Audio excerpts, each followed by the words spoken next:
नमस्कार। अभी तक मैं आपके सामने अन्नमय कोश, प्राणमय कोश, मनोमय कोश का चर्चा किया हूँ। आज कठिन है विज्ञानमय कोश, क्योंकि ये बुद्धि के संबंधित है। बुद्धि किनको तीक्ष्ण है, सद्बुद्धि है, वही महान बन सकता है। अगर बुद्धि बिगड़ गया, महान भी असुर बन सकता है। इस कारण से बुद्धि विकसित करना, बुद्धि को कृषि से विकसित करना, ये सोचने का विषय है। मैं पहले ही कह दिया, ये बहुत गहरा विषय है। जितना मेरा अनुभव से आए हुए बातों को आपके सम्मुख में रख रहा हूँ, मैं ये न कहूँगा यही समग्र है, प्रवेश तो कह सकता हूँ। हमारा बुद्धि ठीका चाहिए, व्यवस्थित चाहिए, सुसंस्कृत चाहिए। हर को लगता है, फिर भी प्रयत्न बहुत कम लोग करता है। बुद्धि का विकास कैसा होता है? क्योंकि मन और बुद्धि अलग अलग है। मन तो हर व्यक्ति को होता है। सद्बुद्धि तो निरंतर तप के कारण से, सिद्धि के कारण से होता है। ये कैसे विकसित होता है? अनुभव से। अच्छा बात तो सुनने के लिए हजारों मिलता है। अनुभव से उसको लागू करके उसका अनुभूति करना है ना, ये बहुत जरूरी, ऐसा मुझे लगता है। अगर बुद्धि सद्बुद्धि हो गया, बुद्धि का दिशा ठीक है, तो हमारा विज्ञानमय कोश सक्रिय हो जाता है। फिर सामान्य व्यक्ति भी महान काम कर सकता है। इस कारण से निरंतर अध्ययन चाहिए। निरंतर अध्ययन से खास करके महापुरुषों का जीवनी, स्वामी विवेकानंद जी का बुद्धि बहुत प्रखर था। इस कारण से जब विश्व के पर्यटन में गया, एक लाइब्रेरी में सारे किताबों का, धार्मिक किताबों का एक जगह में रखा रहा।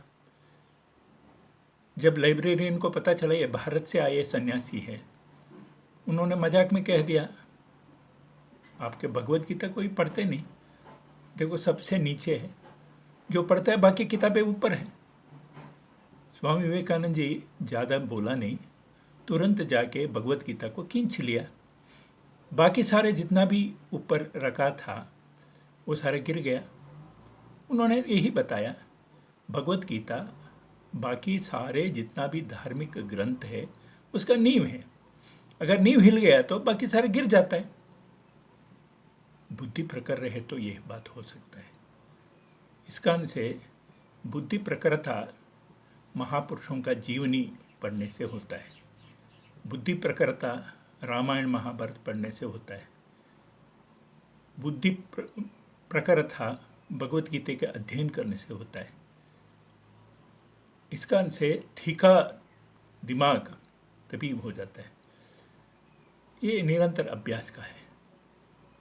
आपने आपका आत्मावलोकन करना है। आज मेरा बुद्धि किस दिशा में गया?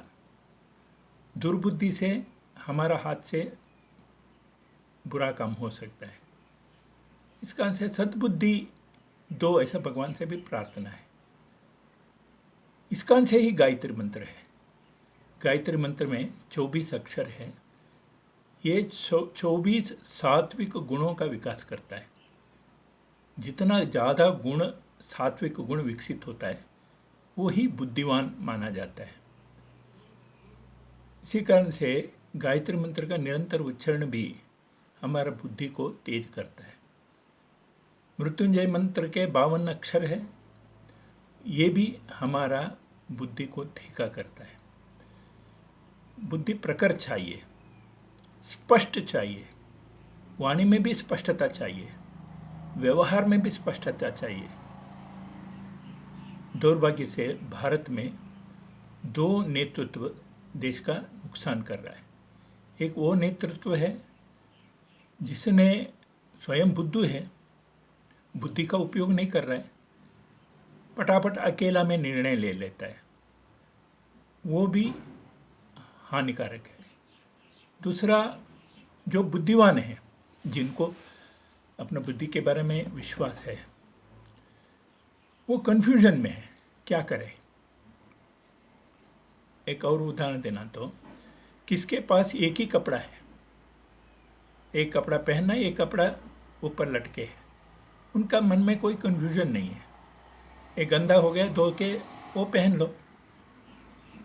जिनको अलमारी खोलने से 20-25 तरह का कपड़ा है, वो फंस गया, कौन सा पहनना। शादी में जा रहा हूँ, मीटिंग में जा रहा हूँ, दोस्तों को मिलने जा रहा हूँ, ये कंफ्यूज में रहता है। इस कारण से एक ही क्षण में 20-25 विचार आ जाए तो, बुद्धि प्रखर रहे तो विश्लेषण करके विवेक से चुन सकता है। नहीं तो कन्फ्यूजन के कारण से कौन सा करूं। कुछ लोग कन्फ्यूजन से कुछ भी नहीं करते काम, वो और घातक है। इस कारण से हमारा बुद्धि को हर समय प्रखर रखना, सात्विक रखना, उसके लिए महापुरुषों का कहानी, रामायण, महाभारत, भगवत गीता,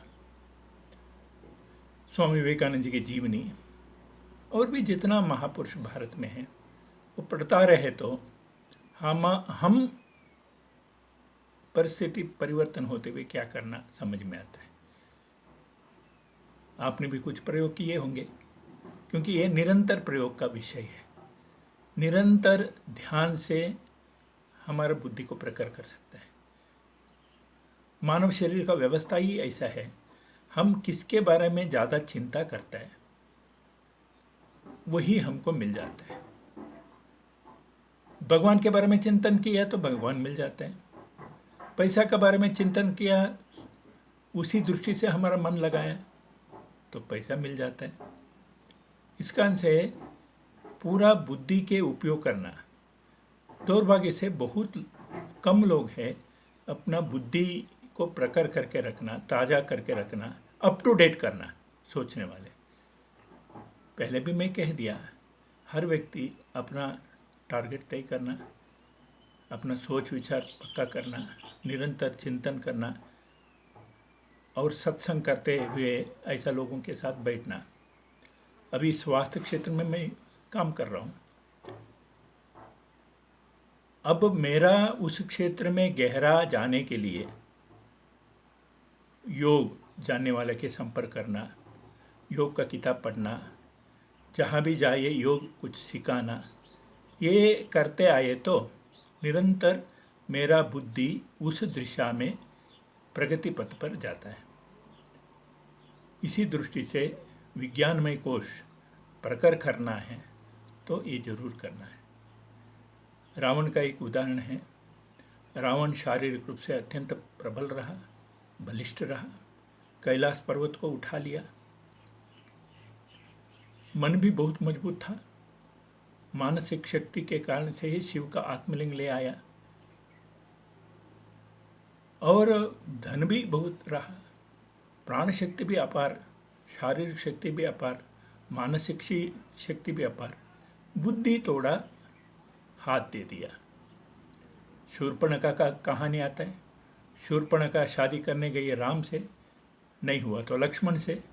दोनों मना करने के बाद सीता को खाने लगी। वो देखते हुए लक्ष्मण ने नाक काट दिया। अब ये बात को उसने कहने के समय मैं ऐसा किया, ऐसा गलती हो गया, ऐसा कह सकती थी। फिर भी उसको वो गुस्सा को बदल करना था, बदले में लेना था।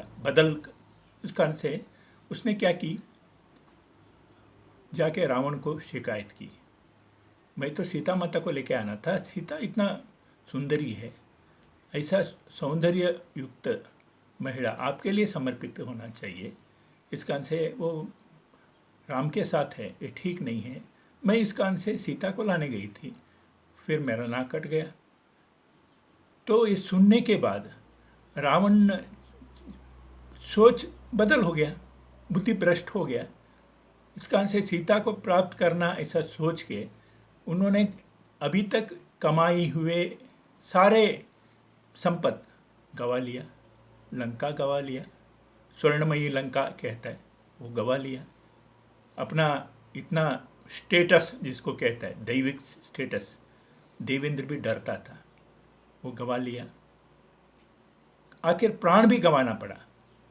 इसी कारण से बाकी सारे रहते हुए हमारा बुद्धि भ्रष्ट हो गया तो हमारा जीवन खराब होता है।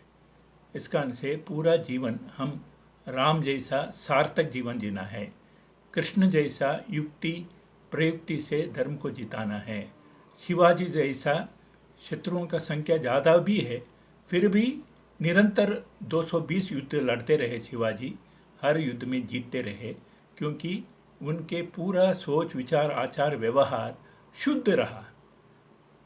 निरंतर साधना से, निरंतर तपस्या से ये बात होता है। इसी कारण से किस किस व्यक्ति को अपना व्यक्तित्व को और महत्व बढ़ाना है लगता है ना, उस दृष्टि से अपना बुद्धि को प्रकट करना बहुत ज़रूरी है।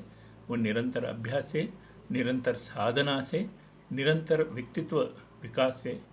इसी कारण से किसी महंत ने कहा है, अगर आप हर बात सोच समझ के बोलने का आदत 10 साल बना लिया, 10 साल के बाद आपका हर शब्द मंत्र बन जाता है, उतना महत्व बढ़ जाता है।